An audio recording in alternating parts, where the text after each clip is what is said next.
Assalamualaikum warahmatullahi wabarakatuh. Kali ini penulis mau bahas sedikit soal aditif oli ya. Jadi banyak orang yang aneh gitu ya menurut penulis. Aneh dalam artian mereka itu kalau soal oli pilihannya tidak banyak. Mereka cuma pilih ya wis yakin lah oli ini bagus gitu ya. Tapi wes udah itu. Terus mereka untuk memperbaiki kualitas oli menggunakan aditif oli yang harganya bisa hampir separuhnya atau lebih dari harga olinya. Jadi misalnya harga olinya 60.000, aditifnya bisa 30.000 atau lebih ya. Menurut penulis ini ya salah lah ya, salah. Karena apa? Karena yang bikin oli rusak itu seringkali adalah bahan oli. Kalau misalnya nggak ngerti apa efek dari bahan oli itu, bisa dilihat dari warna oli ketika di drain. Oli yang kurang bagus itu akan bikin olinya hitam. Olinya encer sekali ketika di drain. Itu adalah ciri yang tidak bagus. Apalagi kalau kendaraannya masih normal ya. Kalau kendaraan normal, oli di drain itu seharusnya warnanya nggak sampai hitam pekat ya. Terus nggak sampai jadi terlalu encer, masih ada kental-kentalnya, nggak sampai kayak air. Oli sampai apa kayak air itu berarti ada masalah, baik masalah di olinya maupun di mesinnya. Dan kalau sudah seperti itu ya, aditif tidak membantu. Karena aditif itu sebenarnya cuma penambah saja, menambahkan apa yang kurang pada oli. Dan aditif itu nggak bisa bikin oli itu jadi lebih tahan lama kalau ya misalnya bahan olinya sudah buruk. Mungkin ya di bungkus aditif di bungkus aditif, di penjelasan aditif disebut oli bisa lebih awet, bisa sampai sekian itulah. Itu bohong ya, bohong. Karena sifat dari kebanyakan aditif itu adalah anti ausnya. Bisa makin awet hanya bila bahan olinya itu awet. Kondisi di mana aditif itu bisa membantu adalah hanya ketika oli tersebut aditifnya kurang memang. Aditifnya kurang, tapi bahan olinya oke, bagus. Tapi yang sekarang ini, trennya sekarang ini, bahan olinya yang kurang bagus, bahan olinya yang kurang baik. Jadi percuma dibahas aditif, mau yang mahal, mau yang ratusan ribu, mau yang murah juga, nggak ada bedanya. Aditif yang bisa membuat oli lebih awet itu ya aditif yang sifatnya membantu sifat olinya, bukan sekedar anti aus, bukan sekedar menambah viscosity index gitu ya. Jadi bahkan untuk pemakaian minyak goreng pun emang bisa bikin lebih awet, tapi tetap bahan oli itu yang jadi sumber utamanya. Kalau bahan dasar olinya nggak bagus, percuma juga tambahin minyak goreng. Jauh lebih baik cari bahan olinya dulu, cari olinya dulu yang punya bahan baik, yang punya bahan awet, yang punya bahan tahan lama. Dan untuk aditif ini penulis juga nggak terlalu apa ya jenenge mania dengan yang namanya uji gesek. Karena apa? Karena di mana sih ada bagian mesin yang bisa sama seperti yang ditunjukkan di uji gesek? Part mana? Bal bearing kah? Apa jenenge? Di rocker roller kah? Noken as kah? Piston bagian mana?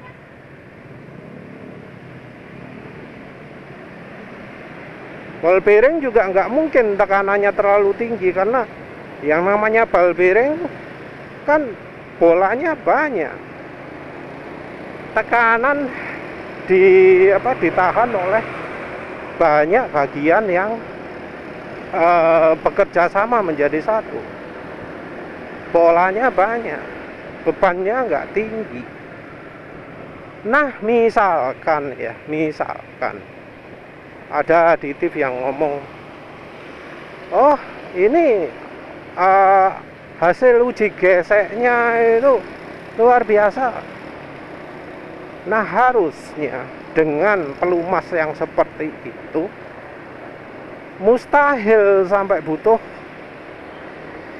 ganti ball bearing mesinnya. Jadi kalau misal olinya betul-betul bagus, anti ausnya betul-betul bagus, maka yang namanya ball bearing di mesin atau di transmisi itu nggak akan pernah butuh diganti seumur hidupnya motor.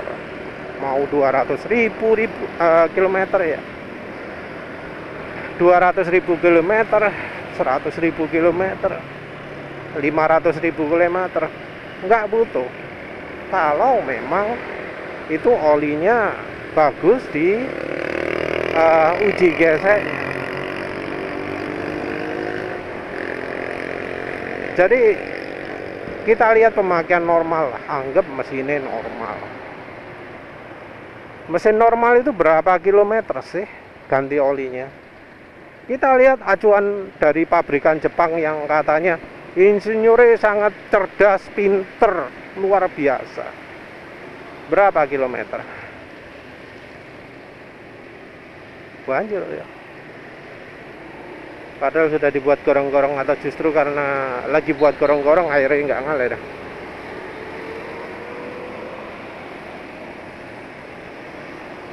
4.000 km lah. 4.000 km ini kuat enggak olinya? Kuat dalam artian olinya masih belum hitam legam gitu ya, belum terlalu encer gitu ya. Apa bisa? Kalau penulis sendiri kayak misalnya oli yang dulu penulis rekomendasikan ya, Fastron Ungu atau minim Meseran Super lah. Meseran Super dulu penulis gantinya tiap 3.500 km atau ya sekitar 3 bulan sekali. Di tren nggak sampai hitam pekat, masih oke. Jadi karena apa? Masih oke itu ya, menurut penulis itu olinya masih bagus. Terus oli Fastron Ungu, Fastron 15W50 di tren di berapa? 6.000 km 6 bulan. Olinya juga masih bagus, dalam artian memang sudah gelap ya, tapi nggak sampai betul-betul hitam sekali, nggak sampai betul-betul lencer gitu, enggak, masih ada coklat-coklatnya. Itu pakainya di Suzuki Spin ya, motor yang emang terkenal bagus ya bagian dalamannya. Nah apa bisa olinya seperti itu ya? Kalau nggak bisa ya kita jangan percaya dengan yang uji gesek hebat, uji macam-macam lah gitu ya.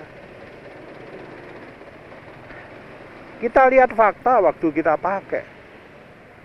Jadi motor Suzuki Spin itu penulis yakin kondisi piston dan silindernya oke. Dan di motor itu kalau oli jelek biasanya 1500 km. Itu oli jelek gitu ya, 1500 km. Kalau oli bagus, nah itu tadi 6000. Kalau oli rata-rata 3500. Nah, dalam penilaian seperti itu penulis pakainya konsisten ya.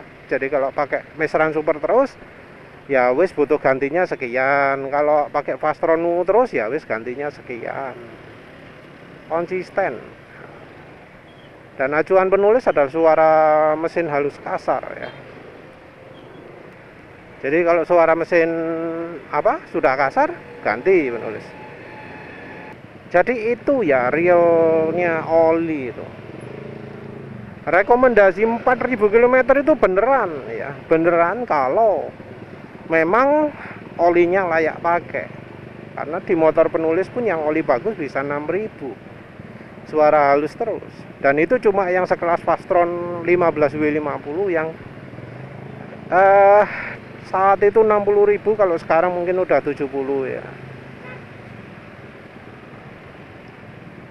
Jadi kalau oli yang harganya lebih mahal ya harapannya lebih bagus lagi, nggak di bawahnya. Jadi kalau ada oli yang misalnya penulis pernah coba motul skuter ya, beli offline, harganya 95.000 ya. Penulis ya harapannya bisa 6.000 km, tapi ya nyatanya saat itu beli motor skuter skuter LE, skuter expert ya, LE ya. Itu ya ternyata mengecewakan, 2.500 km sudah harus ganti. Atau 2.000 ya. Itu umurnya di bawahnya Mesran Super gitu. Jadi dibanding Mesran Super masih kalah. Ya penulis nggak rekomendasikan motul dan karena sama Mesran aja kalah. Untuk apa beli mahal-mahal kalau ya olinya nggak awet. Harga lebih mahal nggak awet, percuma. Nah, kalau di motor penulis yang sekarang ini, motor NMAX, umur oli itu perbedaannya makin ekstrim. Kalau dulu antara yang bagus dan yang jelek itu antara 6.000 sampai 1.500. 6.000 kalau bagus, 1.500 kalau jelek. Nah, di motor NMAX ini makin ekstrim banget. Yang jelek itu nggak tahan 20 km. 40 km sudah dijamin kasar. Sementara yang bagus ya, yang bener-bener sip gitu ya, 2000 km pun sebenarnya masih bisa tahan untuk diteruskan, yang suara mesinnya masih halus. Penulis pernah pakai Castrol GPS ya campuri minyak goreng karena saat itu pengen pakai sadu revitalizan. Wah, itu oli sip banget itu ya. Dulu penulis pakai Castrol GPS emang bisa jarak jauh ya, sampai 6 bulan juga. Tapi itu dulu sebelum punya Suzuki Spin. Waktu punya Suzuki Spin sudah nggak ada kayak ya. Jadi nggak bisa bandingkan. Tapi waktu pakai NMAX ini rupanya ternyata masih ada yang jualan Castrol GPS. Beli Castrol GPS waktu itu harganya masih berapa? 40.000. Murah ya, murah untuk sebuah oli yang sintetik ya, sintetiknya masa lalu ya. Sintetiknya sebelum tahun 90-an. Jadi Castrol GPS itu oli tahun 1980 ya. Sintetik kan menarik banget. Dan wah, mantep loh Castrol GPS itu. Dipakai sampai 2000 kalau nggak salah. Itu sebenarnya masih halus. Suara halusnya wes kira-kira sama kayak sekarang ini penulis pakai oli Caterpillar sekarang ya, Caterpillar DEO. Suara halusnya wis kayak gini lah, cuma agak beda dikit ya tentu ya. Suara halusnya wis mungkin bisa dibilang lebih daripada oli ini, padahal ini olinya masih kepake 8 km. Jadi seperti itu ya, 2000 km masih halus dibanding dengan oli yang ya 20 km sudah kasar, 40 km wis bener-bener nyusahin telinga. Dan anehnya oli yang tahan 40 km itu ada yang BM1, ada yang Eneos Molybdenum. Itu anehnya jadi oli yang direkomendasikan. Tapi rekomendasinya juga nggak cuma itu aja ya, rekomendasinya pakai aditif juga, entah aditif BGMO, Skyformoli EP, Ceratec, Lupromax, apa mana? Akeh aditif ya. Jadi ada orang yang sampai untuk pemakaian satu oli aditifnya itu 3. Aditifnya 3. Seakan-akan hebat, padahal ya enggak juga. Terlalu banyak aditif akan membuat ya performa mesin nggak bisa keluar, karena ya namanya aditif akan mengotori ruang bakar. Ada gerakan low SAPS itu salah satunya juga adalah untuk meningkatkan efisiensi, karena kalau terlalu banyak kandungan aditif anti aus ya, entah opora itu juga akan mengurangi efisiensi kendaraan. Ya selain olinya cepat rusak ya, karena memang aditif itu tidak bisa banyak memperpanjang umur oli. Kalau misalnya aditifnya yang model-model Lupromax dan sebangsanya, Ceratec dan sebangsanya, ya percuma lah. Jadi ya balik lagi ke asal lah. Jadi penulis betul-betul rekomendasikan kalau misalnya pengin oli yang baik, cari dulu ya oli yang betul-betul bikin oli di mesin itu awet, bikin mesin itu tetap halus, tetap sip, tetap performanya tinggi, lama gitu ya. Ya wes lah, itu aja ya. Jadi kalau misalnya nggak percaya ya dengan rekomendasi penulis kan soalnya rekomendasi ini oli murah. Meseran SE40, Meseran B40, Fastron 15W50, Kirangi, Win 20W50 PCMO, apa mana? Valvoline XLD, apa mana? FK, PAO Ester, apa mana? Petronas Perinta, Petronas yang sintetik juga lumayan ya. Repsol Moto Super yang MXR3 sudah nggak rekomendasi. Apa mana? Silcolene 20W50, Bardahel 20W50 tapi yang impor, bukan yang buatan lokal.